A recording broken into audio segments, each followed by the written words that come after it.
My sister laughed in front of the entire family. How does it feel to be useless, sister? I looked at her and said, never felt better since I just ended paying your bills. Her smile shattered. The table went dead silent. My parents froze, then screamed, what bills? Why? Can you imagine someone, especially your own sister, looking you dead in the eye at Christmas dinner and asking, how does it feel to be useless? And my answer? It wasn't what anyone expected. It was the moment my entire life split into a before and an after. The house was already glowing, warm and yellow against the cold Midwest evening when I pulled into Mom and Dad's driveway.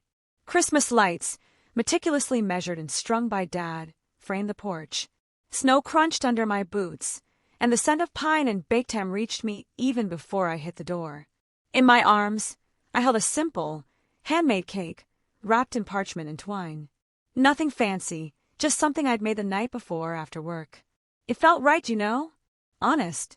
Unshy. Inside, the house sounded like every Christmas always had.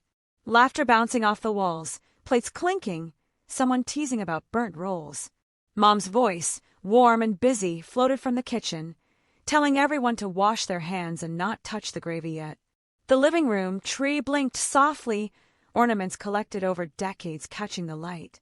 Standing there, brushing snow off my coat, I felt that familiar tug in my chest. Maybe this year, I hoped, maybe we can just sit down and eat without anything breaking. Then I heard Belle's laugh. Loud. Confident. The kind that sucks all the air out of a room and pulls attention right to her without even trying. Of course, she was already there. She always was, holding court at the head of the table beside Dad. Legs crossed, sweater perfectly pressed, hair done just right. She was telling some story about traffic and a client, her hands moving dramatically as she spoke. Everyone was listening, absolutely captivated. She looked exactly like the person our family was used to being proud of. Put together. Unbothered. Fine. I stepped fully into the room and gently set my cake down on the counter. The parchment was plain. No store logo, no plastic dome, just a dusting of flour on the edges and the faint, sweet smell of vanilla. And I saw it. It happened in real time. Belle's eyes, they flicked to my cake, just for a second. But it was long enough for something to shift behind her smile. That's when she leaned back in her chair and turned toward me, still smiling, still performing. Her voice carried easily over the table, cutting through the festive noise. How does it feel to be useless, sister? The room didn't stop immediately. There was a half second where laughter lingered, where someone thought it was a joke, where a fork scraped against a plate. Then everything stalled, like a record skipping. I felt it before I even thought it. My chest went quiet. My hands stopped shaking. It was like something inside me just clicked. And here's the thing, I didn't feel small. That surprised me, truly. For years, moments like that would make my stomach drop, my face burn, my mouth open with an apology I didn't even owe. But this time, my body went still. Calm. In a way that felt completely unfamiliar and utterly steady. I looked at Belle, really looked at her.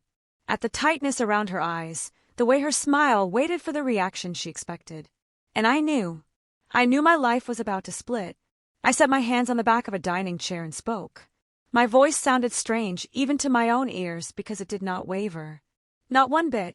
Never felt better, I said, evenly, since I just stopped covering your bills. The silence that followed, oh, it wasn't polite. It was heavy, stunned, the kind that presses against your ears. Belle's smile, it just collapsed, like someone had ripped it right off her face. Across the table, Mom froze, serving spoon still in her hand. My brother, David, his eyes darted from Belle to me, then back again, his brow furrowing like he was trying to solve a problem that suddenly had no numbers. Then Dad. He stood up so fast his chair scraped loudly against the floor. His voice cut through the quiet, sharp and unguarded. What bills? Why? Every face at the table turned toward me at once. My aunts, my uncle, cousins who had stopped mid-bite. Even the little lights on the tree seemed to flicker slower, waiting. I could feel all of it. The weight of their attention. The years of assumptions hanging in the air. I had imagined this moment so many times. In the shower, lying awake at night, driving home from work. And in every single version, I was shaking, crying, defending myself. This version was different. I felt planted, like my feet had grown roots into the floorboards Dad had refinished years ago. Belle tried to laugh again, but it was thin and quick, nothing like before. She waved a hand as if to brush it off, her eyes darting frantically toward Mom and Dad. "Oh my God," she said, trying to sound light. "She's being dramatic. You know how she gets." But Dad didn't sit back down. He didn't smile. He just looked at me and waited. Not angry, not yet. Just confused. And deeply, deeply unsettled. Mom set the serving spoon down slowly, her face pale in a way I had never seen before. I could hear my own heartbeat, steady and slow. I realized then that Belle had said what she said because she'd seen my simple, homemade cake. And she'd panicked. Because something about that small, quiet gesture threatened the carefully constructed story that she was fine, that everything was under control, that she was still the one everyone leaned on. I hadn't planned to say anything, not tonight, not like this. But when she laughed at me, when she called me useless in front of everyone, something inside me just refused to bend anymore. The smell of ham and cinnamon filled the space between us. Snow tapped softly against the windows. Somewhere in the house, a timer beeped. Forgotten. No one moved to turn it off. "Rian," David said again, his voice tight. "What bills are you talking about?" I opened my mouth to answer, keenly aware that whatever I said next would change everything. There was no putting the cake back in the car. No rewinding the night. Every eye stayed on me, waiting. I looked at Dad, and for a beat, I couldn't make my throat work. Not because I was scared, but because my mind flashed through every version of Belle my parents had ever loved, every version I had ever believed in. And I realized how impossibly hard it was going to be to pull that image off the wall, in front of everyone, and show them what was behind it. If you had asked anyone in our family who was the steady one, the successful one, the kid who had it all figured out, they would have said Belle. Without even thinking. She was 38 now, the oldest. The first grandchild Mom and Dad could truly brag about. Belle was the reason Mom kept a stack of Christmas cards with glossy family photos by the phone. She'd pick one up and tap it, like proof, whenever she talked to her friends. "My oldest is in marketing," she'd say, with that proud lift in her voice, like she was telling the world she'd done motherhood correctly. Belle used to dress like her life was a meeting, even when it was just lunch. Clean lines, neat hair, nails perfectly done. She had a way of walking into a room that made people turn, not because she demanded it, but because she expected it. When she got her first big job, Mom threw a dinner. Dad grilled steaks, even though it was chilly outside, because Dad always believed you celebrated with hard work, good food, and showing up. Belle sat at that table with a glass of wine, like she belonged there, talking about her downtown office, about projects and deadlines and clients. I remember watching Dad's face. He didn't say much, but his eyes stayed on her, the way they did when he watched something he had built. Like her success was a sturdy thing he could trust. When she got promoted, Mom told everyone. When Belle traveled for work, Mom posted pictures she'd been sent, acting like she'd taken them herself. When Belle bought nicer furniture, Mom talked about it like it meant our whole family had stepped up in the world. Belle became the story our parents wanted to tell. She was proof that hard work paid off, proof that our family was doing fine. And in fairness, Belle did work hard. I'm not going to pretend she didn't. She was sharp, organized, quick with words. She could charm the right person and shut down the wrong one without raising her voice. If there was a problem, she could look you in the eye and make it sound like you were both on the same side, even when you weren't. That kind of skill gets you far in an office. It also gets you far in a family. I was different. Not worse, just different. I was 32, the quiet one, the one who took the steady route. I worked as a project coordinator in healthcare administration, which is a fancy way of saying I kept a lot of moving parts from crashing into each other. I made schedules, chased approvals, smoothed over misunderstandings, handled details so other people could do their jobs. Nobody claps for that kind of work. They just notice when you stop doing it. In our family, that was my role, too. I didn't cause trouble. I didn't ask for much. I brought what I could, and I made sure things stayed calm. When Mom got stressed, I listened. When Dad got quiet, I didn't press him. When Belle got dramatic, I gave her room. Because giving her room always seemed like the safest option. There's a kind of child a family builds a story around. And there's a kind of child a family leans on. Belle was the story. I was the lean. It sounds bitter when I say it like that, but it's just true. If Belle missed a holiday dinner, everyone acted like the whole day had been damaged. If I missed, Mom would sigh and say she understood, and then she'd ask me to bring the rolls later. Belle could be late, and it would become a funny story. I could be late, and it would become a question. Are you okay? Is it too much work? Why are you so tired? Even my successes felt like background noise compared to hers. When I got my job at the healthcare network, Dad said, "Good for you." When Belle got a new title, he asked questions. "What does that mean? How big is your team? What's your next step?" Dad isn't cruel. He's just built a certain way. He respects visible progress. He respects something you can point to. Belle gave him something you could point to. That's why this moment at the table felt so impossible. My parents didn't know who they were looking at anymore. Dad was staring at me like I had suddenly spoken a language he didn't understand. Mom's face was tight with worry, but also with confusion, because confusion is what happens when the family script goes off the rails. The truth is, Belle had always controlled the script. Even when we were younger, she knew how to frame things. If she forgot something, it became a mistake anyone could make. If I forgot something, it became a lesson about responsibility. If Belle snapped at someone, it was because she was stressed. If I snapped, it was because I was too sensitive. Belle learned early that if she spoke first, people listened. So she spoke first. She always spoke first. That's what she did tonight, too. She saw my plain cake, my quiet entrance, and she spoke first. She did it so everyone would look at me and nod at her. She did it so she could feel taller for a moment. She did it because she needed to, because that word, useless, wasn't really about me. It was a shield she held up between herself and the questions she couldn't answer. I could feel the room waiting, but inside my head, it was suddenly years earlier. The way it always is when you realize something has been happening longer than you wanted to admit. I saw Belle at Thanksgiving, joking about how I was always so careful with money, always so boring. I saw her at a birthday dinner, teasing me for bringing homemade gifts instead of buying something bigger. I saw her leaning into those little jabs like they were harmless, like they were just sister stuff. But now, I could see what they were really doing. They were placing me lower. They were setting a stage where she stood on top, smiling. And nobody asked why. And I realized something else, something that made my stomach tighten even as I stayed calm. Belle had been able to get away with it because nobody suspected her of needing anything. That was the whole point of her image. A woman who's doing well doesn't need help. A woman who's doing well doesn't borrow money. A woman who's doing well doesn't hide or lie or ask her little sister to keep secrets. So if Belle was the woman doing well, then I had to be the one doing poorly. That way, anything that happened behind closed doors could stay behind closed doors. That way, if I looked stressed or tired, people would assume it was my fault. Work, choices, life, whatever. Not hers.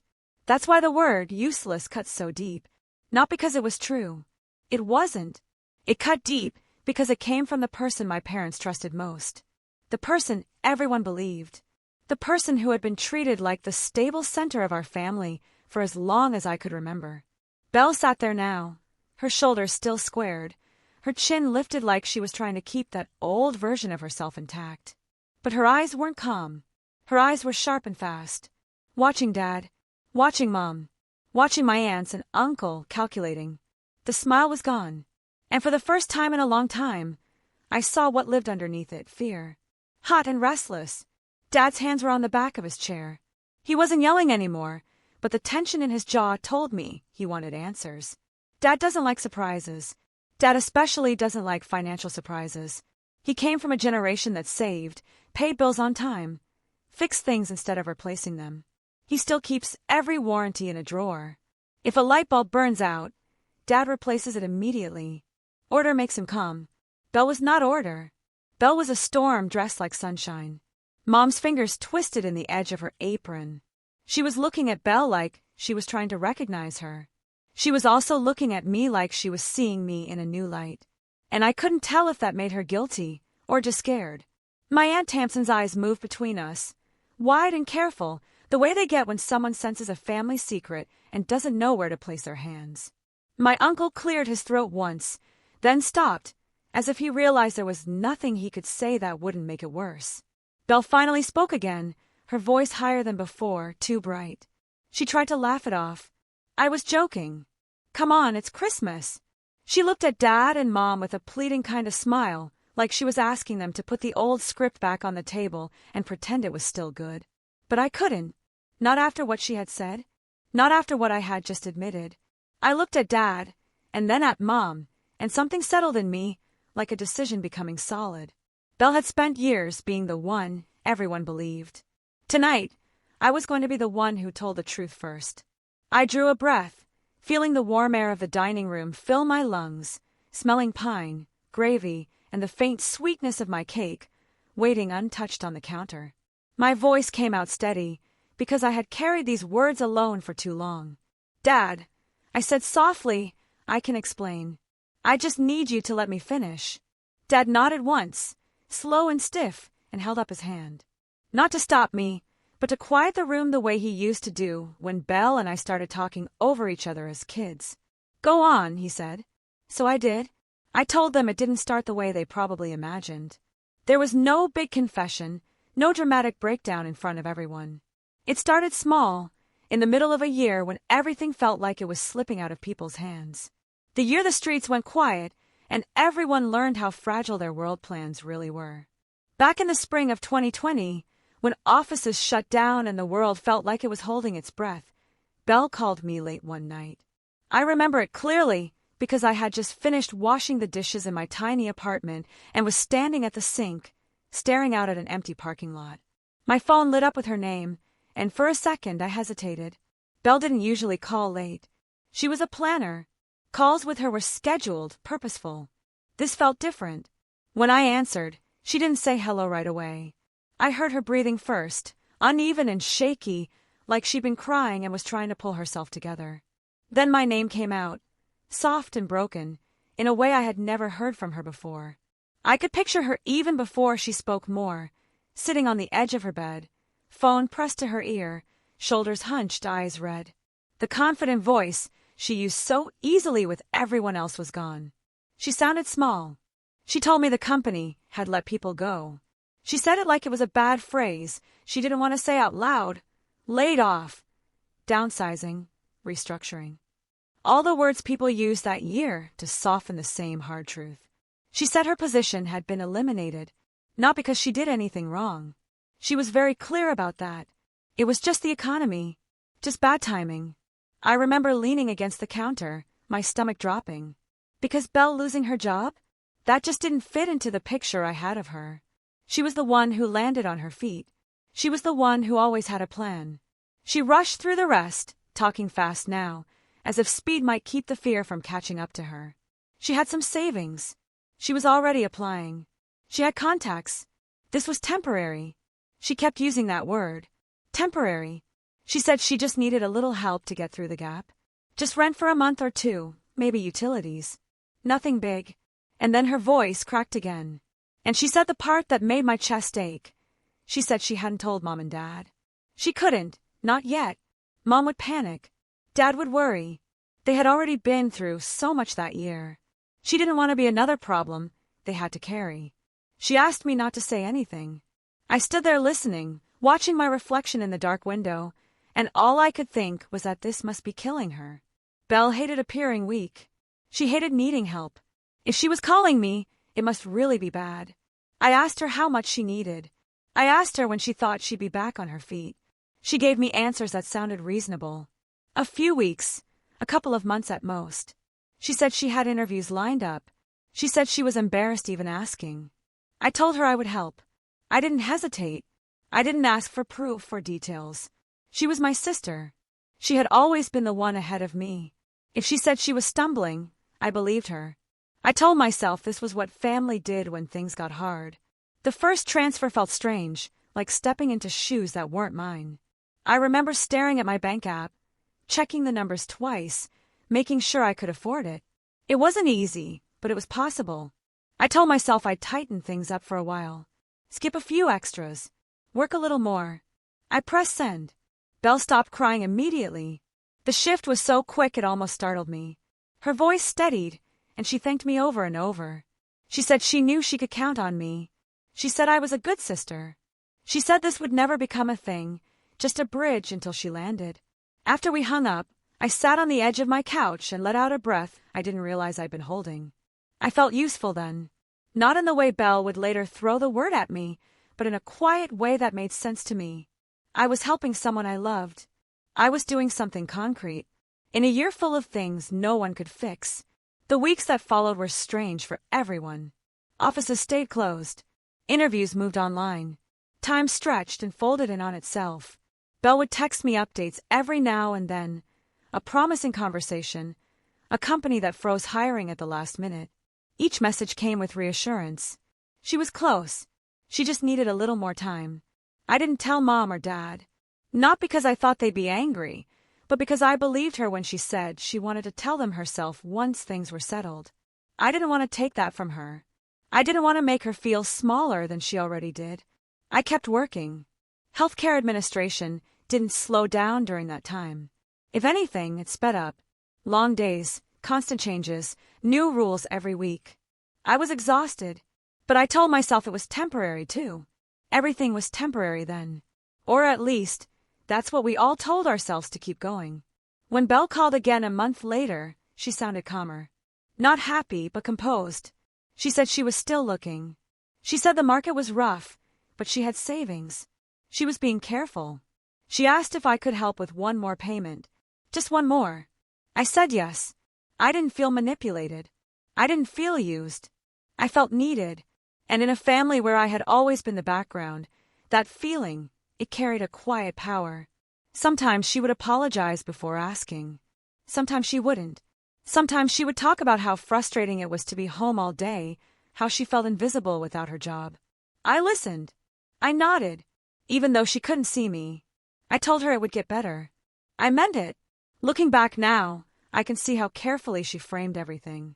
How she always reminded me this was temporary. How she always emphasized that she would pay me back. How she always circled back to how ashamed she felt. Shame is a powerful thing. It makes people protect it. It made me protect her. At the time, none of it felt wrong. It felt like standing under someone else's roof during a storm, holding it up until the weather passed. I believed the storm would pass. That's the part one wants them to understand. Standing there at the Christmas table, every eye still on me. I didn't step into this blind. I stepped into it trusting the version of Belle we all believed in. I thought I was helping my sister stand back up. That belief carried me for a while. It made the extra hours feel like something noble instead of something draining. It made every transfer feel like a temporary patch instead of the start of a pattern. And for the first couple of months, it really did look like a bridge. Belle kept saying she was close. She kept saying interviews were happening. She kept saying she hated asking. Then the requests started changing shape. At first, it was just rent. And then it was, could you cover the electric bill this month too? She said she had to keep the lights on because she was doing interviews from home and she couldn't risk a shut-off. The way she said it made it sound like I would be letting her future collapse if I said no. I covered it. I told myself it was practical. It was just electricity. It wasn't forever. A couple of weeks later, she texted and asked if I could send a little extra for the internet. She said the connection in her apartment was spotty and she needed to upgrade her plan to stay competitive. She wrote it like a business problem, like she was still the marketing manager who could turn anything into a strategy. I sent it. She replied with a string of thank you messages that made my chest loosen, like we were still sisters, like I was helping. Then there was the credit card. She called, and her voice was tight, controlled, like she was trying to keep emotion from spilling out. She said she had a card payment due, and she had miscalculated. She said it would hurt her credit if she missed it, and she couldn't afford to mess up her credit right now, not with landlords and jobs. I remember sitting at my kitchen table, laptop open, bills spread out in front of me, and feeling something shift. Not yet suspicion, but a weight. Like the bridge was getting longer. I asked how much. She told me. I hesitated for 1 second. Just one. And she heard it. Her tone sharpened immediately. Still quiet, but sharper. She said, I know you think I should have planned better, but you don't understand what it's like when everything falls apart at once. She said she was already humiliated. She said she didn't need judgment from her own sister. So I paid for it. After that, the requests came with rules. Not written out like a contract, but spoken like a warning. Don't tell Mom and Dad. She said it every time. Sometimes she said it softly, like a plea. Sometimes she said it like a command. She said Mom would worry herself sick. She said Dad would look at her differently. She said they had enough on their plate. She said, I'm handling it. I just need time. She said, I'll tell them when I have good news, not when I'm drowning. There was always a reason that made me feel cruel for questioning it. And there was always shame. She leaned on that word like it was a shield. She said she was ashamed of being unemployed. She said she was ashamed of needing help. She said she was ashamed that she had worked so hard and still ended up here. She said it like she expected me to save her from it, not just with money, but with silence. So I stayed quiet. I stayed quiet because I thought silence was kindness. I stayed quiet because I didn't want to break the version of Belle my parents loved.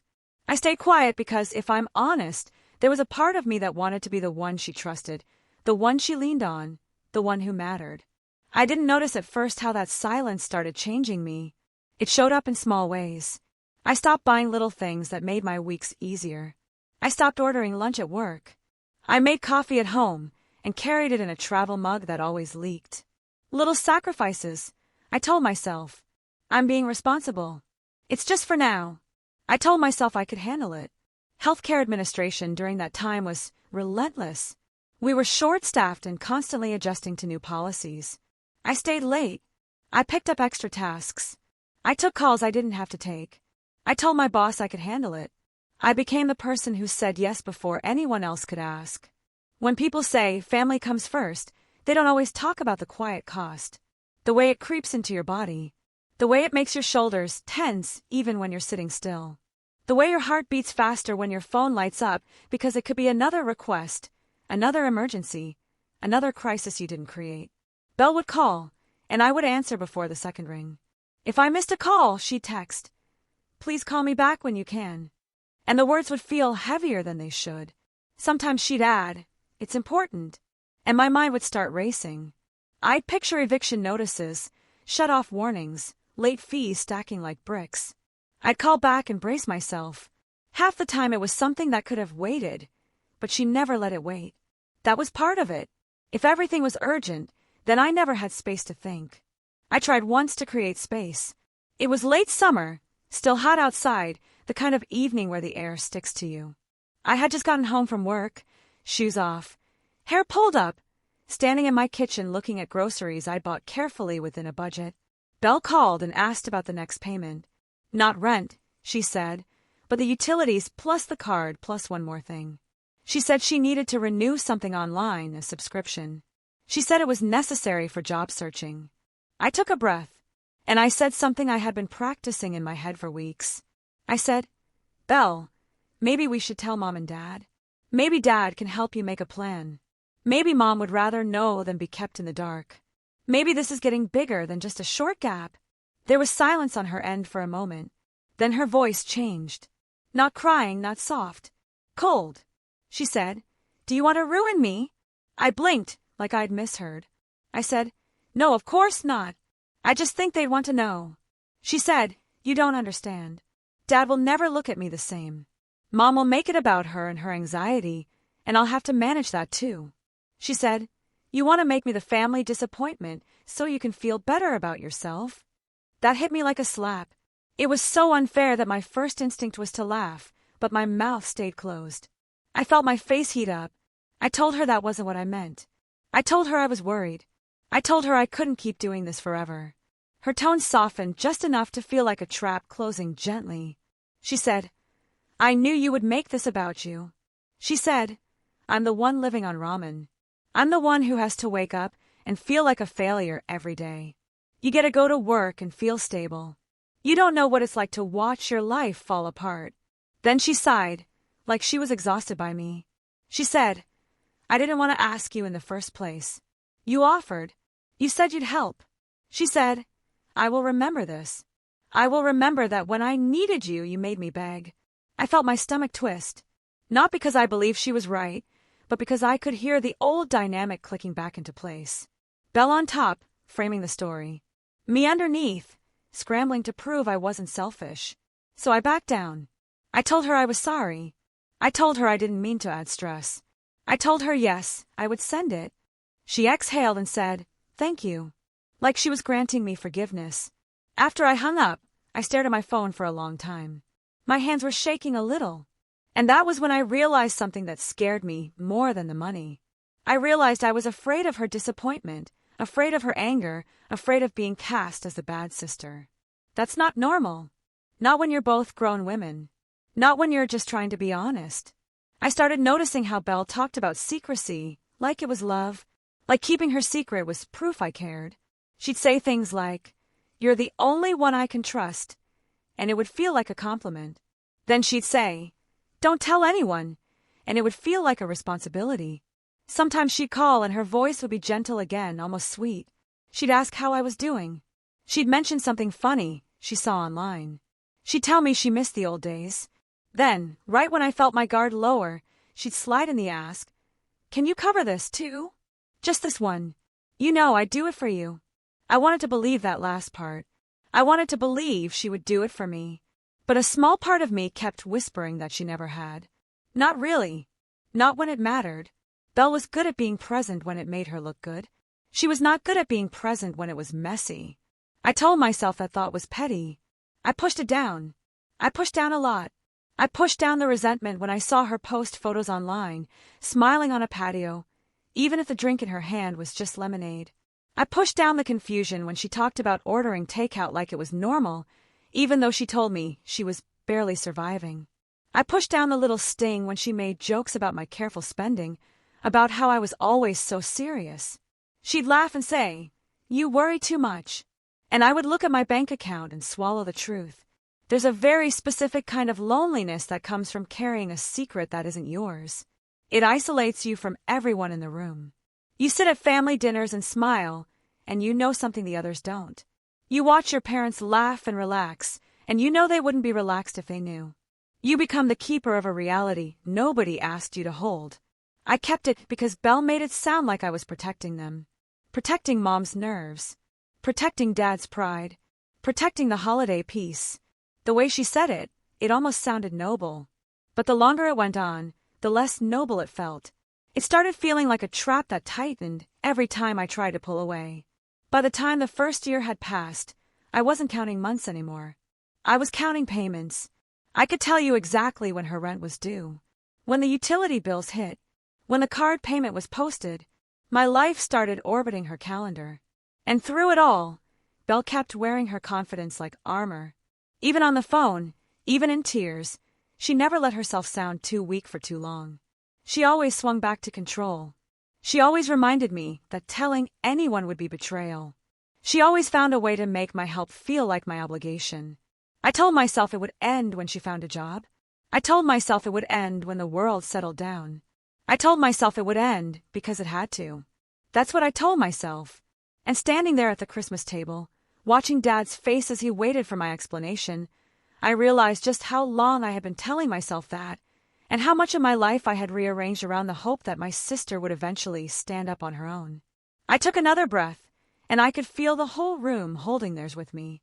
But before I could explain what the money had become, I had to explain how I found out it was no longer going where I thought it was going.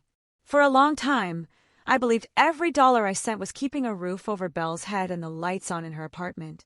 I pictured rent checks, utility balances, boring adult expenses that added up but made sense. That picture is what allowed me to keep pressing send, even when my own chest felt tight. The first crack in that picture came quietly, not with a fight or a confession, but with a notification. It was a random afternoon, sometime in the middle of another long workday. I was eating lunch at my desk, scrolling through my phone the way people do when they need a mental break. Belle had posted something. Not a photo of herself, not a quote, but a screenshot. It flashed across my screen for less than a second before my brain registered what it was. Numbers, charts, green and red lines climbing and falling sharply. I stared at it longer than I meant to. She had captioned it with something vague about learning and staying disciplined. Nothing that outright said money. Nothing that would alarm anyone who didn't know what they were looking at. But I did. Enough to feel my stomach drop. That night, When she called asking about the next transfer, I asked her about it. I tried to sound casual. I asked what that chart was. She laughed, quick and dismissive. She said it was just investing. She said she'd been teaching herself some things while she had time. Forex, crypto, stuff like that. She said it was smart to diversify. She said everyone was doing it. Her confidence was immediate and practiced. The same tone she used when she talked about campaigns and strategies back when she still had her job. She made it sound responsible, progressive, almost impressive. I asked if she was putting a lot of money into it. She said no. She said just a little. She said she was careful. She said she would never gamble. That word came out sharp, like an insult. I'm not stupid, she said. I know what I'm doing. I wanted to believe her. I really did. But something in my body didn't settle the way it usually did when she reassured me. The image of those charts stayed with me. The sharp drops. The sudden spikes. It didn't look like slow, careful investing. It looked like adrenaline. I didn't push that night. I told myself it wasn't my place. She was already defensive enough about money. I didn't want to add another layer of tension. But once the thought was there, it didn't leave. Over the next few weeks, little things started to stand out. She would mention being up late watching markets. She would text me at odd hours, excited or flat in a way that didn't match what she was saying. Sometimes she sounded wired, talking fast, jumping from one idea to another. Other times, she sounded hollow, like she was reciting lines she had practiced. One afternoon, I ran into Noah Greer at the grocery store. Noah was an old family friend, someone who had known us since we were kids. He worked as an independent financial advisor, the kind of person who explained things calmly and never tried to impress anyone. We chatted about work and weather. And then, without planning to, I mentioned Belle, just casually. I said she was between jobs and had been talking about trading online. Noah's expression changed immediately. Not alarmed, but serious. He asked what kind of trading. When I said Forex and crypto, he nodded slowly. He didn't say it was evil or reckless. He said something quieter, something that stuck. He said, for some people, it starts to look less like investing and more like gambling. He said, the problem isn't just the losses. It's the pattern. When someone loses, they feel the urge to get it back. They chase the loss. They tell themselves the next move will fix everything. He said, the brain responds to wins and losses the same way it does to a slot machine. He said, the market doesn't care how badly you need it to turn around. I drove home with his words echoing in my head. That night, when Belle called, I asked her more directly. I asked how much she had put in. She deflected. She said I was overthinking it. She said I sounded like Dad. That stung, because she knew exactly what that comparison would do to me. She knew I didn't want to sound controlling. She knew I didn't want to be the one lecturing her. She said this was actually good news. She said she had almost made back what she had lost earlier. She said she just needed a little more time to get it right. Lost earlier. That was the first time she admitted there had been losses. I asked her if the money I was sending was going into those accounts. She paused, just long enough. She said no. She said not directly. She said it, all blended together. She said, money is money, and she was managing it. She said I was focusing on the wrong thing. That was the moment fear entered the room. Not panic, not anger, but fear. The kind that settles low and cold and makes everything else feel unreliable. I realized I didn't know where my money was going. I realized I was trusting someone who couldn't clearly explain what they were doing with it. A few days later, she called with urgency in her voice. She said there had been a bad move. She said the market was volatile. She said she could fix it, but only if she acted fast. She said she needed help to cover things until it turned back around. I asked her how much. She told me. The number made my chest tighten. It was more than usual. Not outrageous, but not small. Enough that I would feel it. Enough that I would have to shuffle things again.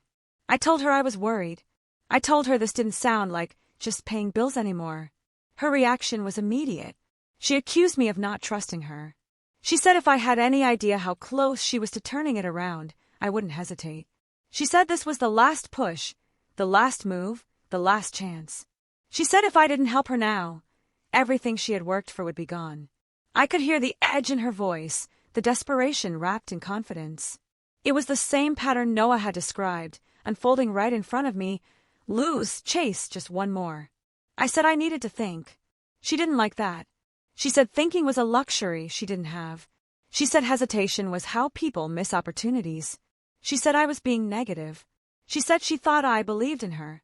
That last one landed hard. Belief had become currency. If I believed in her, I paid. If I didn't, I was the enemy.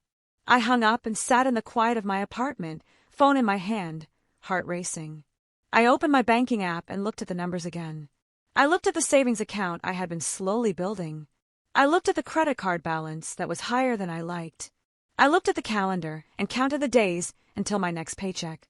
I told myself that if this really was the last push, then helping her one more time would actually end things. I told myself that if I didn't help and she lost everything, I would never forgive myself. I told myself that family meant showing up even when it scared you. So I sent the money. Afterward, I didn't feel relieved. I felt sick. The next few weeks were a blur of updates that went nowhere. She said the market was unpredictable. She said she had almost broken even. She said things were turning around. She also said she needed help with rent again. The words almost broke me. That was when the truth finally settled into place. Heavy and undeniable. I was not helping her stabilize. I was helping her survive the consequences of something she couldn't stop doing. My money was not a bridge anymore. It was padding. It was cushioning her from hitting the bottom. I remembered Noah's calm voice, the way he had said the brain chases losses. I remembered how Belle sounded when she talked about the next move, the way her voice lifted with hope that was too sharp to be real. I realized then that the help I thought I was giving was actually enabling her to keep going, not toward a job, not toward stability, but deeper into something she couldn't control. Standing there now at the Christmas table with Dad waiting for my explanation and Mom gripping the edge of the counter, I felt that realization burn through me again. This was not about rent or electricity or a credit card. This was about a pattern that had swallowed my sister and pulled me in with her. And the worst part was knowing that I had kept feeding it because I believed I was saving her. I looked at Dad and Mom, and for the first time, I understood that what I had been doing was not rescuing Belle from falling. I had been helping her hide how far she already had. I swallowed and drew in another steady breath, knowing the next part would be harder to say out loud. Because once I realized my money wasn't saving Belle, it was hiding her, I started looking for answers the way I do at work. I stopped trusting feelings and started following patterns. I started asking myself questions that made my stomach twist. If she was using my money to plug holes, how many holes were there? If she was asking me to keep it a secret, who else was she asking? I didn't find out in one dramatic moment. I found out the way people usually find out family secrets, in pieces, through small slips and accidental hints. It started with a phone call from my Aunt Tamsin. She's Mom's sister. Practical, no nonsense, the kind of woman who always has paper towels in her purse and never lets anyone leave her house hungry. She called me one afternoon and asked how I was doing. Her voice had that careful softness people use when they want to say something but don't want to make it worse. I told her I was fine. That was my automatic answer. Fine meant I was still standing. She paused, and then asked, almost casually, if Belle was doing okay. I said she was between jobs and trying to figure things out. Tamsin made a small sound, like she was weighing her words. Then she said, Belle asked me for money last month. Just a little. She said it was for rent. She asked me not to mention it to anyone because she didn't want Mom and Dad to worry. My whole body went cold, not because Belle had asked for help, but because she had repeated the same line, the same script, the same request for silence. I tried to keep my voice steady.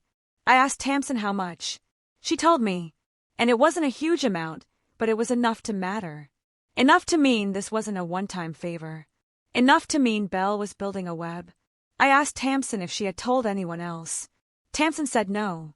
She said she felt uncomfortable, but Belle sounded so embarrassed, so desperate. She said she didn't want to cause drama. She said she figured Belle would tell Mom and Dad when things got better. Tamsin said she didn't want to take that choice away from her. I thanked her for telling me. My voice sounded far away to my own ears. When I hung up, I sat on the edge of my couch and stared at the wall for a long time. That was the moment I understood that my silence was not protecting Belle. It was protecting whatever Belle was doing. After that, I started noticing everything. A cousin mentioned that Belle had been stressed lately and had asked about short-term loans. An uncle made a joke about how everyone needs a bailout these days, and I laughed like it was funny, even though my hands were sweating. Mom told me in passing that Belle had been calling more often, sounding tired. Mom said she was worried, but Belle always insisted she was fine. Fine, that word again. I called Belle and asked her directly if she had borrowed money from Aunt Tamsin. She didn't deny it. She didn't even sound surprised that I knew. She sounded annoyed, like I had violated some agreement. She said yes, but it was not a big deal. She said Tamsin offered. She said it was just temporary. She said I shouldn't be calling around about it like some kind of detective. I told her I wasn't calling around. I told her Tamsin called me because she felt uneasy. Belle snapped that Tamsin was dramatic. She said people always overreacted when money was involved. She said I was making her feel worse when she was already struggling. Then she lowered her voice and said the words she always said, the ones that tightened around my throat like a rope. Don't tell Mom and Dad. Please. I'm begging you. I asked her why she was begging me when she should have been talking to them. She said, because they wouldn't understand. She said Dad would judge her. She said Mom would worry herself sick. She said she could handle it if everyone would just stay out of it. Stay out of it. As if it had nothing to do with me, as if I hadn't been carrying it for years. At that point, I told her I needed honesty if I was going to keep helping. She agreed for about a week. Then something else happened. Something that made my skin crawl with a kind of dread I had never felt before. It was a Sunday afternoon when I drove out to Mom and Dad's house to help Dad with something in the garage. Dad likes doing things himself, but he's also the kind of man who pretends he doesn't need help until he does. He had texted me that morning, simple and direct. Come by if you have time. Need a second set of hands. When I got there, Dad was in the garage surrounded by tools and holiday storage bins. The radio was playing softly, and he had his sleeves rolled up.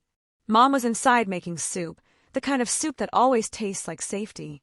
I helped Dad move a heavy box, and then he wiped his hands on a rag and asked me how work was going. I told him it was busy. He nodded, like he expected that. Then he said something that stopped me. He said, Belle asked me about my retirement account last week. My stomach dropped so fast I felt dizzy. I tried to sound casual, like it was nothing. I asked what she wanted to know. Dad frowned.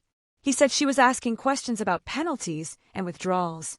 He said she was talking fast, like she had a lot on her mind. Dad said he told her not to touch retirement money unless it was an emergency. Dad said she told him it was an emergency, but she didn't explain. I heard the blood rushing in my ears. I forced myself to breathe. I asked Dad if he had given her any money. Dad hesitated. That hesitation told me everything before he said a word. He looked away, just slightly toward the shelves. Then he admitted he had helped her. Not a lot, he said quickly. Just a bit. He said she promised she would pay it back when she got on her feet. He said she asked him not to mention it to Mom because Mom would worry. I felt my knees go weak.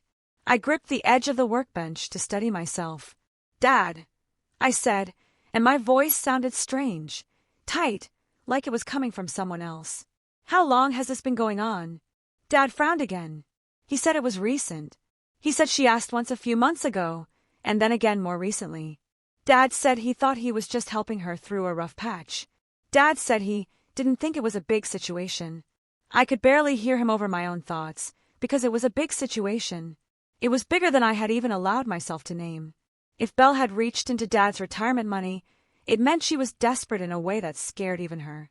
It also meant she was willing to break lines that should not be crossed. Their retirement money is not a casual loan. It is not a quick fix. It is a future Dad had spent decades building with careful choices and early mornings and saying no to things he wanted because he believed in security. I asked Dad how much. He told me, and it was enough that my throat tightened. Enough that I knew it wasn't just a little. Dad watched my face, and his expression changed. He said, Wait, why are you looking at me like that? Rian, do you know something? I wanted to tell him right then. I wanted to spill everything and let the truth take its own shape. But Mom walked into the garage at that moment with a tray of bowls, smiling, asking if we were hungry. Her smile faded when she saw my face. She asked what was wrong. Dad said nothing at first. He just looked between us, and I could see the instinct in him to keep the peace. The instinct to postpone conflict until later. The instinct that had probably let Belle operate for so long. I lied. Not fully, but enough. I told Mom I was just tired. I told her work was a lot. I told her I was fine. There was that word again. Fine. Like a blanket thrown over something burning. That night after I went home, I sat at my kitchen table with my laptop open and my phone in my hand. I stared at the call log. I stared at Belle's name. I didn't call her right away. I needed to make sure I wasn't imagining things. I needed to make sure I wasn't reacting to fear. So I started gathering facts. I pulled out my bank statements and scrolled back month by month. I made a list of every transfer. I wrote down dates. I wrote down the amounts. I compared them to messages from Belle, to the days she called crying, to the days she acted like it was no big deal. I highlighted patterns. I circled words she used over and over. Temporary, just this once, don't tell Mom and Dad. I did the same thing people do when they're trying to prove to themselves that what they have lived is real. I collected evidence. Not for court, not for revenge. For sanity. Once I saw it on paper, I couldn't unsee it. It wasn't a rough patch. It was a system. Belle would borrow from one person to cover what she owed another. She would pull from me, then from Aunt Tamsin, then from Dad, and then she would call me again. She kept each person separate, each secret isolated, so no one could see the full picture. And I realized something that made me feel both relieved and sick at the same time. I was not the only one. But I was the one she leaned on the longest. The deepest. The one she used as her foundation while she kept her image polished for everyone else. That realization did not make me feel better. It made me feel raw. Because it meant all those nights I thought I was saving my sister, she was building a ladder out of my money and climbing back onto her pedestal. It meant she could sit at a Christmas table years later and call me useless without flinching because she had trained herself to believe her own story. The next time Belle asked me for money, I didn't answer immediately. I let the phone ring. I watched it light up, and I felt something new rise in me. Not guilt, not panic, anger, and clarity. When I finally called her back, I asked her one question. I asked her how many people she had borrowed from. She got quiet. Then she laughed. That thin laugh she uses when she feels cornered. She said, "Why are you asking that? You're acting like I'm some criminal." I told her I knew about Aunt Tamsin. I told her I knew about Dad. Her voice snapped sharp. She said, "You had no right to talk to Dad. You were trying to turn them against me." She said, "You're jealous. You always hated that I was the one they were proud of." My hands shook, but my voice stayed steady. I told her this was not about pride. I told her this was about truth. She said the thing she always said when she was losing control. She said, "Don't tell Mom. Don't tell Dad. You'll ruin everything." And that was the moment I understood exactly what everything meant to her. Everything was not our family. Everything was her image. After that call, I opened a folder on my computer and named it for what it was. I started saving screenshots. I started saving bank statements. I started writing a timeline in plain language. Month by month, payment by payment, request by request. I didn't do it because I wanted to punish her. I did it because I could feel myself slipping into that old fog where I questioned my own reality. I did it because I knew if I didn't anchor the truth somewhere solid, Belle would rewrite it, and I would end up apologizing for something she had done.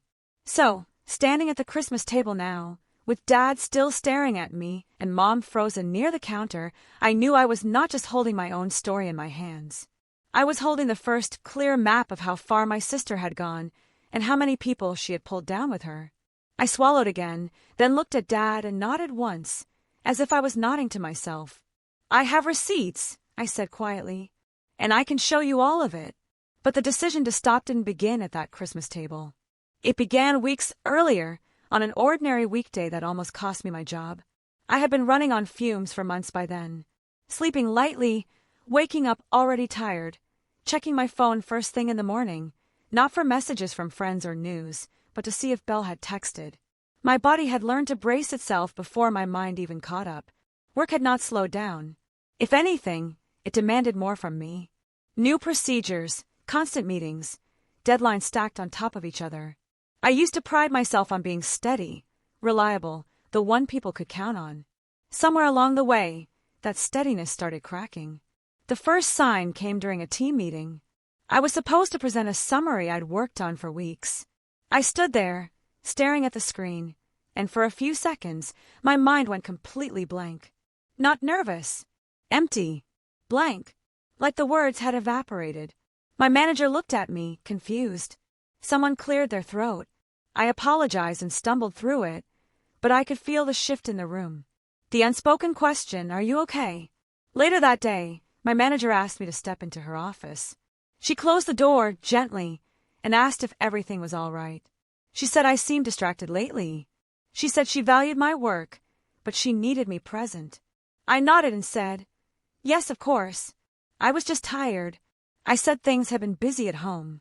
She looked at me for a long moment, then said something that scared me more than any argument with Belle ever had. She said, "I don't want to lose you, but I need you to take care of yourself." Take care of yourself. I almost laughed. I didn't even know what that meant anymore. That night, Belle called. I saw her name light up on my phone while I was sitting on my couch, shoes still on, staring at nothing. For a second, I considered not answering. I considered letting it go to voicemail. I didn't. Habit is a powerful thing. Her voice did not panic this time. It was flat, businesslike. She told me she needed money again.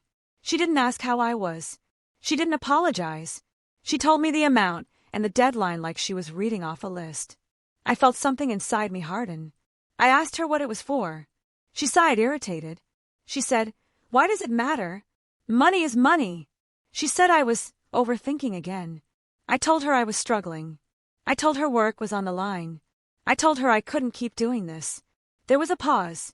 Then she said the sentence that finally broke whatever loyalty I had left. She said, "Well, I guess I just assumed you would figure it out. You always do." There was no gratitude in her voice. No shame. Just expectation. That sentence landed heavier than all the guilt trips combined because it revealed something I had been refusing to see. She wasn't afraid of losing my help. She was confident she wouldn't. I told her I couldn't send anything right now. She laughed, not a nervous laugh, a sharp one. She said, "Don't be dramatic. You have a job. You'll be fine." She said, "I need this more than you do." I could hear my own heartbeat in my ears. I told her I needed time to think. She snapped that thinking was not an option. She said if I didn't send it, things would get bad. She said I would regret it. Something in me went very still. I realized that I had been afraid of her anger for so long that I had never stopped to ask myself why. Afraid of what exactly? Disappointment. Her words. Her withdrawal. None of those things could actually harm me. Unless I let them. I ended the call. Not with a fight, not with a speech. I simply said I couldn't do this anymore and hung up. My hands were shaking, but my chest felt lighter than it had in years. She texted immediately, then again, then again. The messages shifted quickly. First confusion, then accusation, then guilt. She said she couldn't believe I would do this to her. She said I was abandoning her. She said she would remember this. I did not respond. That night, I slept for almost 8 hours straight for the first time in months. When I woke up, the world felt quieter. The next few days were awful and clarifying at the same time. Belle tried every angle. She called. She texted. She sent long messages about betrayal and short ones about emergencies. She alternated between cold and pleading. When I didn't respond, she escalated. She mentioned Mom and Dad. She said they would be disappointed in me if they knew. She said I was selfish. She said I had changed. She was right about one thing. I had changed. I stopped checking my phone every 5 minutes. I started focusing at work again. I took a full lunch break and actually ate. I went home on time. I felt the fog in my head begin to lift, slowly. But with the relief came fear. Not of Belle, but of what would happen when the truth finally came out, because I knew it would. Secrets like that never stay buried. They rot. They leak. That's when I started preparing. Not for revenge. Not to expose her publicly. For protection. I organized everything. Bank statements, amounts. I wrote out a timeline that showed how it had grown from 1 month of rent into years of support. I included notes about her requests for secrecy. I included screenshots of messages where she framed my help as an obligation. I didn't do it with anger. I did it with clarity. I told myself that if anyone ever asked me why I stopped, I wouldn't have to scramble for words. I wouldn't have to rely on memory that could be twisted. I would have the truth, plain and unembellished. As Christmas approached, the tension thickened. Belle stopped calling me directly and started acting normal in the family group chat. She sent cheerful messages. She joked. She posted pictures online that made it look like she was doing just fine. I knew what that meant. She was shoring up her image, getting ahead of the story. When Mom called to confirm plans for Christmas dinner, I felt a knot form in my stomach. I knew I couldn't keep pretending. I also knew I couldn't force the truth out in a private conversation where Belle could rewrite it later. I didn't plan a confrontation. I didn't rehearse speeches. I just knew that when we were all in the same room, something would give. On the drive to Mom and Dad's house that night, with the handmade cake on the passenger seat and the folder of documents in my bag, I felt strangely calm. Like someone who has already crossed the hardest line. I didn't know exactly what would happen, but I knew this Christmas dinner was going to be the moment everything Belle had built on silence finally met the light. And once it did, there would be no going back.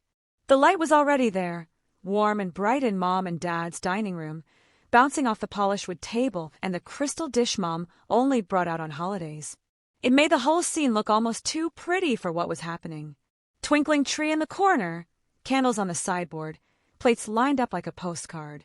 And in the middle of it, Dad standing with his chair pushed back, Mom frozen near the counter, and Belle's face turned toward me like I was the one who had shattered something sacred. Dad's voice was still hanging in the air. "What bills? Why?" Belle sat very still, hands folded too neatly in her lap, like she could hold herself together by force. Her eyes were fixed on me, sharp and warning. But I didn't look away. I had lived too long under that look.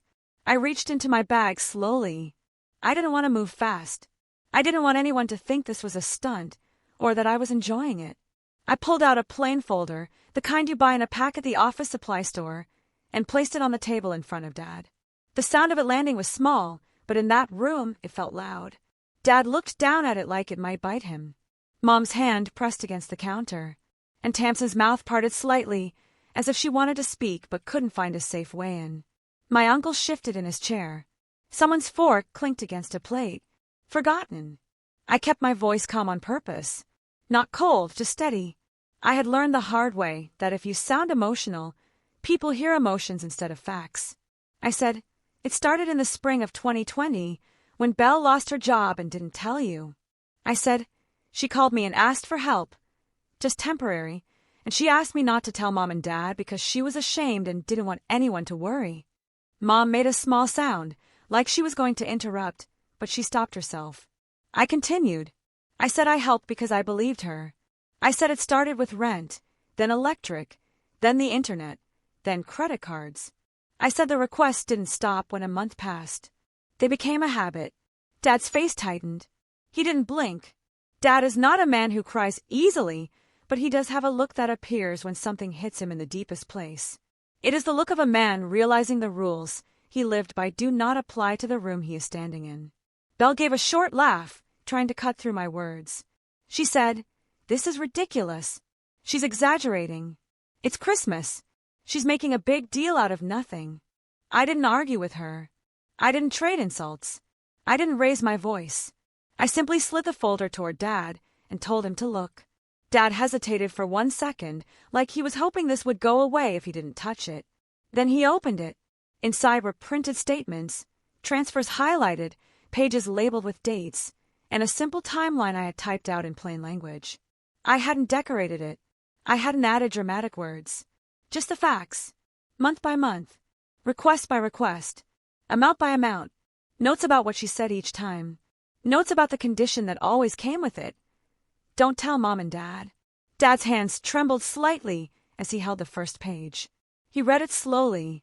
The room stayed silent except for the faint hum of the heater and the distant sound of Christmas music from the living room. Mom leaned forward, her eyes scanning the pages from her spot by the counter. She didn't touch anything yet, but her face changed as she recognized the pattern. You can always tell when Mom is counting in her head. Her lips pressed together and her eyes narrow. She was counting. Aunt Tamsin stood up without speaking and moved closer to the table, as if her body needed to see what her ears were hearing. She looked down at the highlighted lines and then up at Belle, and something in her expression hardened. Dad looked up at me. His voice was quieter now. He asked, "How long?" I told him it went on for years. I didn't use a number. I didn't need to. The pages already said it. Dad's eyes flicked to Belle. He asked if it was true. Belle's cheeks flushed. She lifted her chin and tried to sound offended. She said, "People help each other." She said, "I offered." She said, "She's acting like a victim because my life is boring and I need attention." Mom stepped forward then, finally leaving the counter. Mom's voice was shaky, but sharp. She asked Belle if she lost her job. She asked why she didn't tell her. She asked why she let her believe everything was fine. Belle rolled her eyes. She said, "I didn't want to stress you out, Mom. You worry too much. You would have made it worse." Mom flinched, as if she had been struck. It was a small flinch, but I saw it. Mom hates being told she is the problem. She hates it because she fears it might be true. Dad held up one page and frowned. He pointed out a line and asked what this was. He asked about a payment labeled as an emergency credit card bill. He said he thought Belle's job covered that. He said he thought she had savings. Belle's eyes darted. She said I had savings. She said I was just trying to be careful. She said things were complicated. Dad turned another page. His jaw tightened. He asked me why he didn't know. That question pierced me, even though I had expected it. I told him the truth. I told him Belle begged me to keep it secret. I told him she said she was ashamed. I told him she said Mom would panic. I told him she said Dad would judge her. I told him she said it would ruin everything. Dad stared at Belle as if he was seeing her for the first time. Belle tried to smile again, but it looked wrong on her face. She said, "I said those things because I was stressed." She said, "Rian takes everything so personally. She always has." I didn't react. I simply turned to Aunt Tamsin and asked her in a gentle voice if Belle had borrowed from her. Aunt Tamsin did not hesitate. She said yes. She said Belle called crying and said she was embarrassed and asked her not to mention it to anyone. She said she thought it was a one-time thing. Belle's head snapped toward her. Her eyes widened as if she couldn't believe Tamsin would speak. She said, "How could you? I told you not to." Aunt Tamsin's voice stayed calm, but her face was set. She said, "I didn't tell anyone because I was trying to respect you. I didn't know you were doing this to multiple people. I didn't know you were using the same line on all of us." A murmur moved through the room, low and unsettled. One of my cousins, Kelsey, shifted and asked quietly if that was why Belle had texted her last year. She said Belle asked if she could borrow money and promised it would be paid back soon. She said she didn't do it, but she remembered the message because it felt off. Another cousin cleared her throat and admitted Belle had asked him to. He said he sent a little because he thought it was temporary. He said she told him not to say anything because she didn't want to look like a mess. The words kept coming out in pieces, like a puzzle assembling itself in the air. Each person realizing they weren't the only one. Each person realizing the secrecy was not about protecting the family. It was about keeping us from comparing notes. Mom's hand went to her mouth. She looked from face to face like she was watching the floor drop away.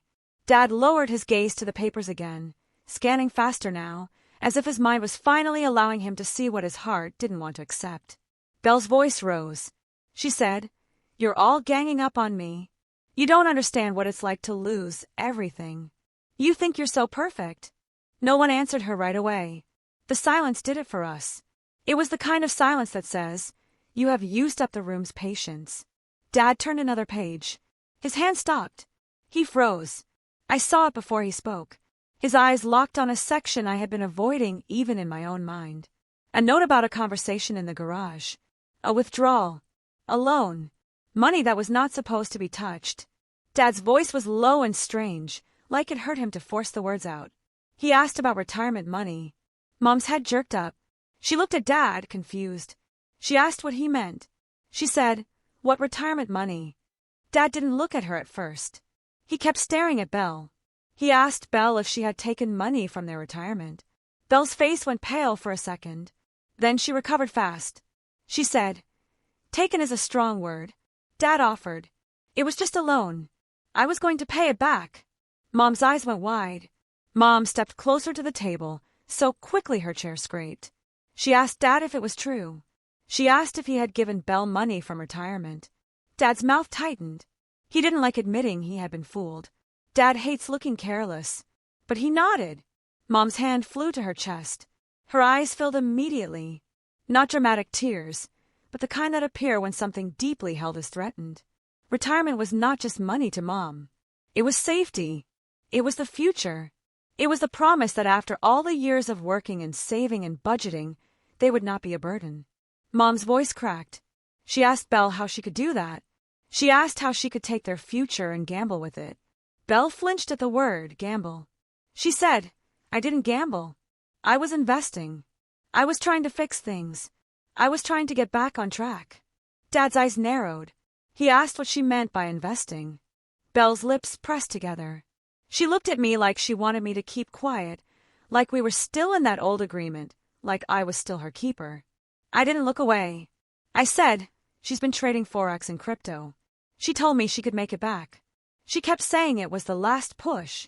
The room went so still I could hear the faint crackle of the fireplace in the other room.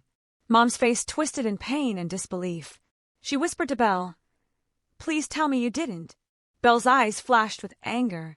She said, You're making me sound like some addict. You're all acting like I'm evil. I was desperate. Dad's voice hardened. He asked, How much did you lose? Belle didn't answer. Dad asked again, louder this time. He demanded a number. Belle's mouth opened, closed. Her throat moved as she swallowed. She still didn't answer. That silence was an answer all by itself.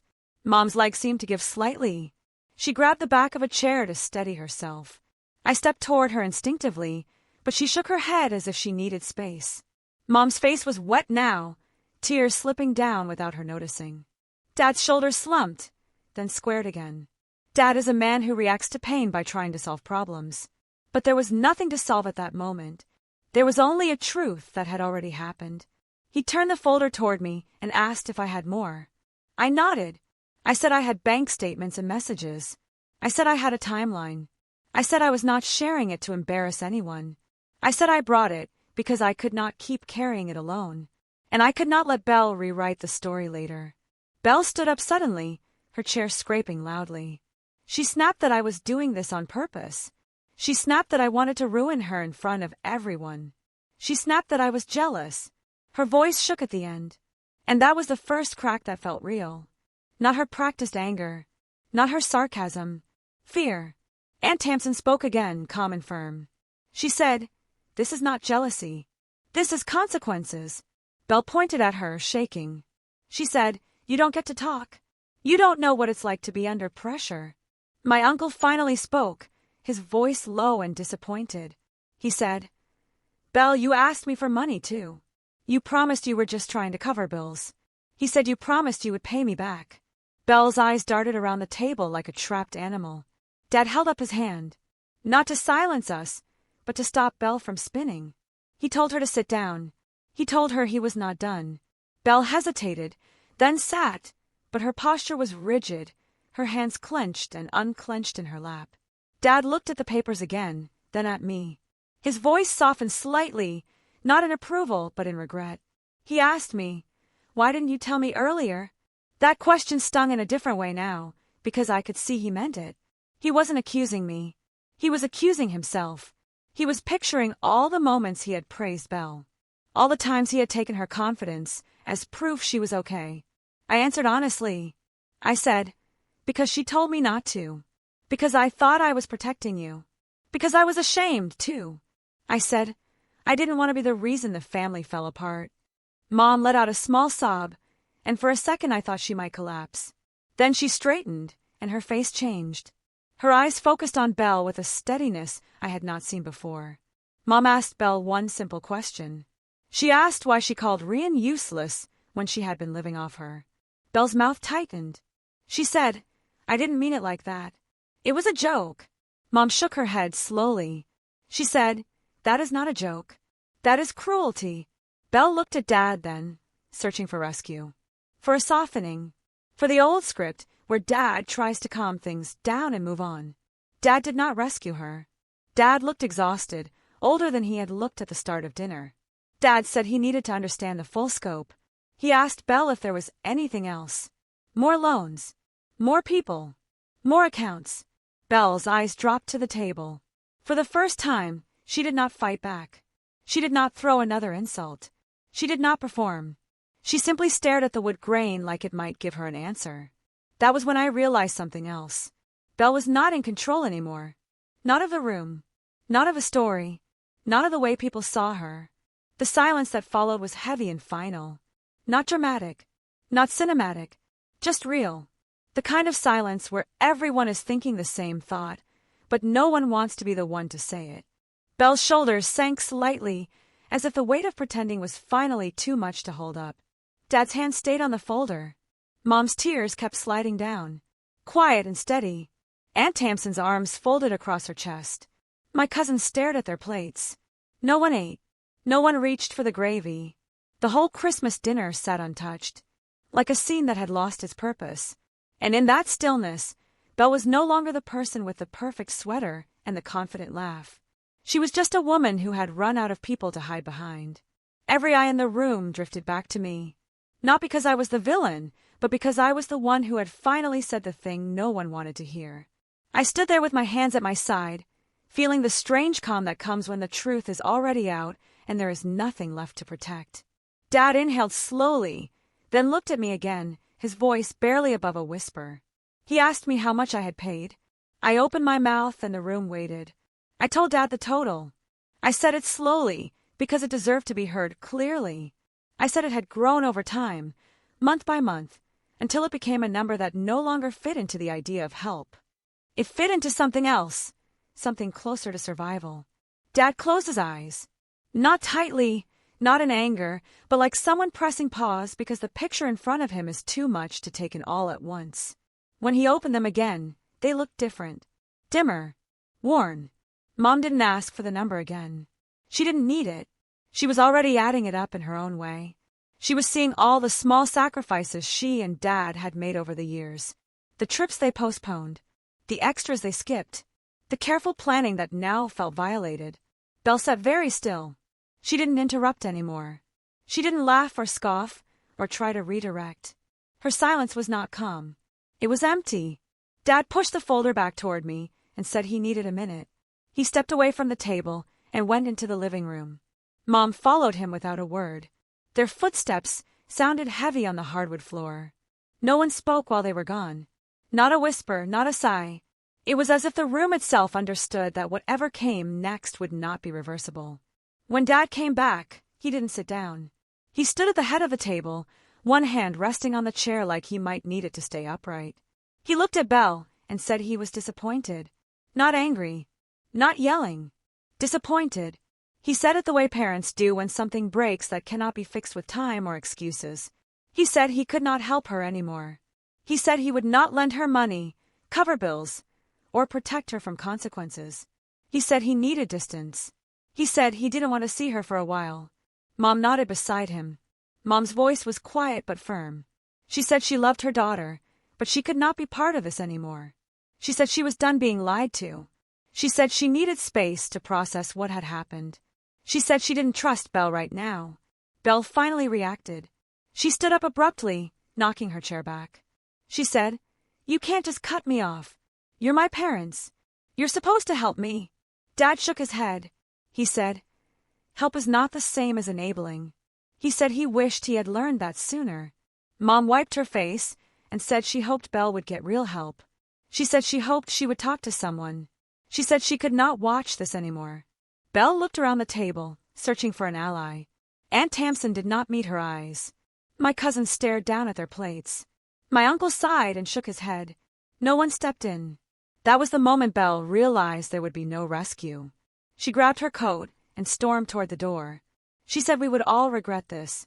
She said we would see how cruel we were when she disappeared. She slammed the door hard enough to rattle the windows.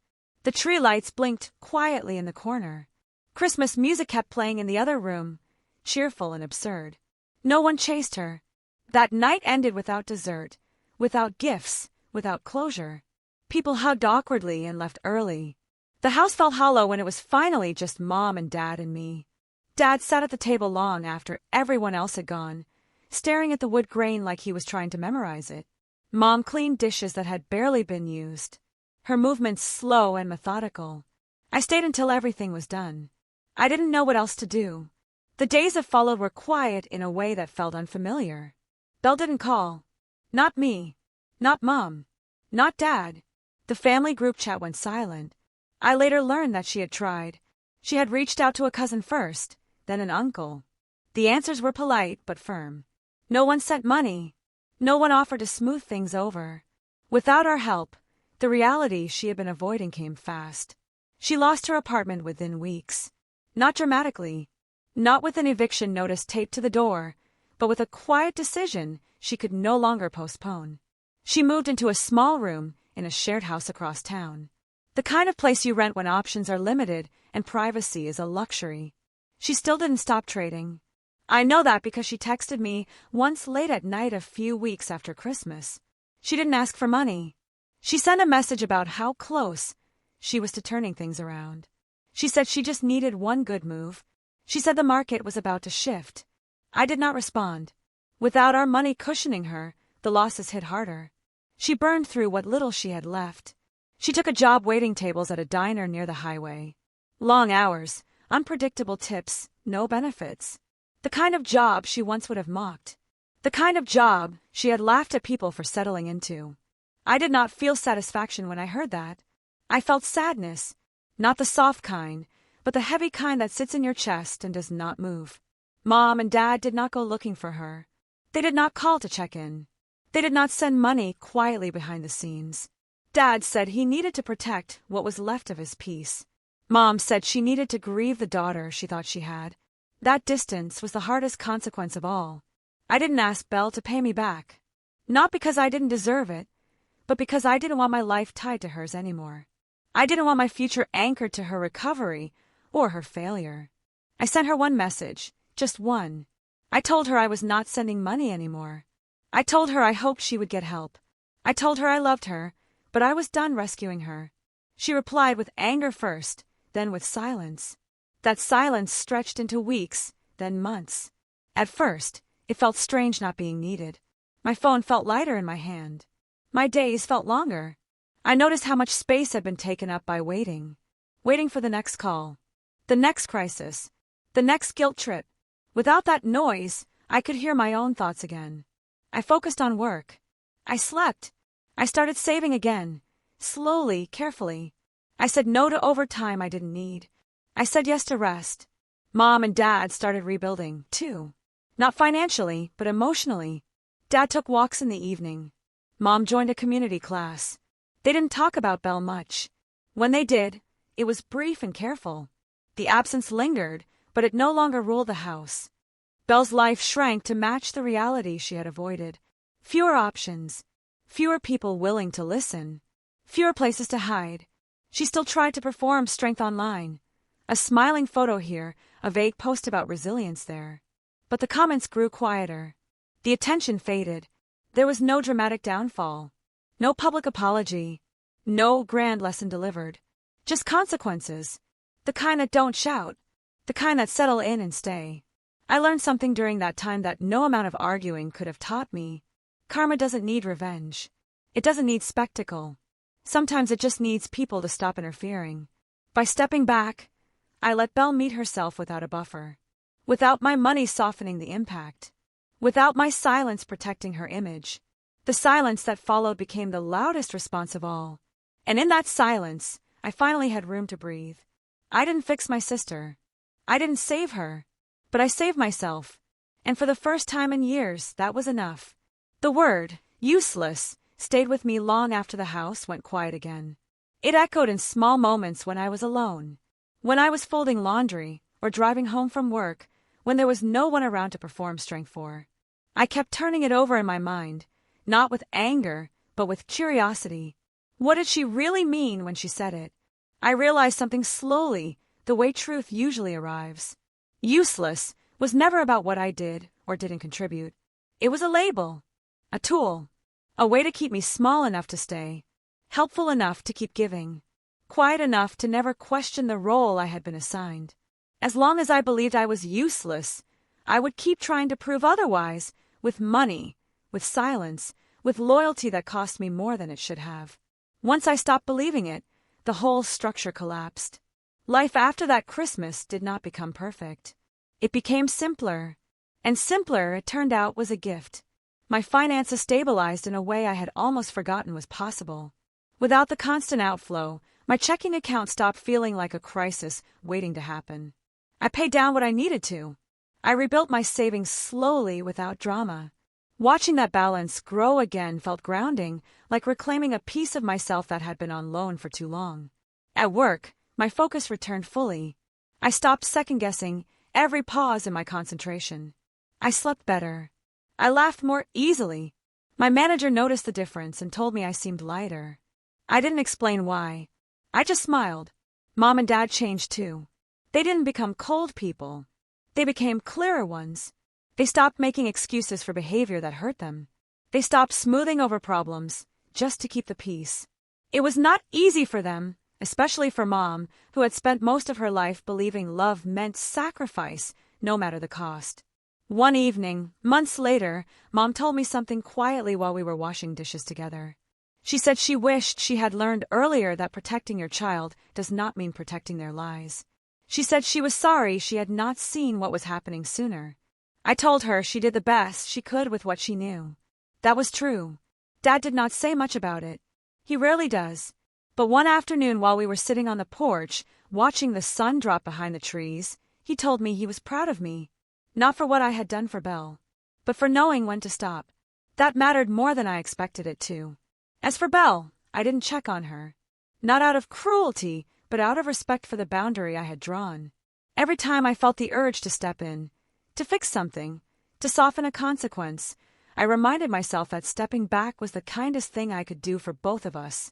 She had to meet herself without a buffer, without someone absorbing the impact for her. From what I heard through distant channels, she struggled. She worked long shifts. She moved again to an even smaller place. She still talked about turning things around, about opportunities just around the corner. I hoped, genuinely, that one day she would face what she was running from. But that day was not mine to create. I didn't hate her. Hate would have tied me to her story longer than necessary. I let go instead. Letting go did not feel dramatic. It felt quiet. It felt like choosing myself over and over again in small ways. Saying no without explaining. Declining calls that felt unsafe. Trusting that I didn't need to justify my boundaries to anyone who benefited from breaking them. I learned that family does not get a lifetime pass to harm you. Love is not measured by how much pain you are willing to endure. Silence can be protective when it is chosen, not forced. And truth, once spoken, does not need to shout to be powerful. If you've ever been told you were too much, or not enough, by your own family, remember this. Silence can be power, and truth can be the loudest revenge. Thank you so much for listening to my story. What would you have done in my place? Have you ever had to choose yourself over a difficult family dynamic? Tell me what you think. I really want to know in the comments below.